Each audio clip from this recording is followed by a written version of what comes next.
বাংলাদেশের সাবেক প্রধানমন্ত্রী শেখ হাসিনা ও তার ছেলে সজীব ওয়াজেদ জয়ের মধ্যে সাক্ষাৎ হতে পারে। ভারতীয় গণমাধ্যম News18.com নাম প্রকাশ না করা আওয়ামী লীগের একজন সিনিয়র নেতাকে উদ্ধৃত করে জানিয়েছে, শিগগিরই ভারত সফরে যাচ্ছেন সজীব ওয়াজেদ জয়। শেখ হাসিনার দেশ ত্যাগের পর এটি হতে পারে মা ছেলের প্রথম সরাসরি সাক্ষাৎ। এ সফরে মায়ের সঙ্গে নয়াদিল্লিতে সাক্ষাৎ ছাড়াও কলকাতা যাওয়ার সম্ভাবনা রয়েছে তার। News18.com জানিয়েছে, সম্প্রতি জয় যুক্তরাষ্ট্রের নাগরিকত্ব পেয়েছে।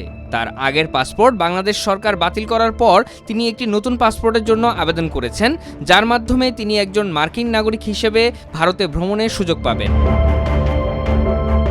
আওয়ামী লীগের নির্বাসিত নেতাদের মধ্যে জয়ের এই সম্ভাব্য সফর নিয়ে উৎসাহ উদ্দীপনা লক্ষ্য করা যাচ্ছে।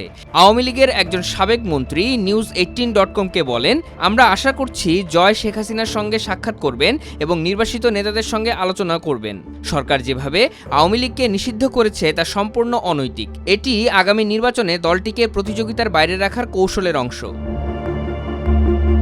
10 মে অন্তর্বর্তীকালীন সরকারের প্রধান উপদেষ্টা ডক্টর মোহাম্মদ ইউনূসের নেতৃত্বাধীন সরকার এক প্রজ্ঞাপনের মাধ্যমে আওয়ামী লীগ ও এর সহযোগী সংগঠনসমূহের সব অনলাইন ও অফলাইন কার্যক্রম নিষিদ্ধ ঘোষণা করে। শেখ হাসিনা 2024 সালের 5 আগস্ট দেশ ত্যাগ করেন এবং তখন থেকে তিনি ভারতে অবস্থান করছেন।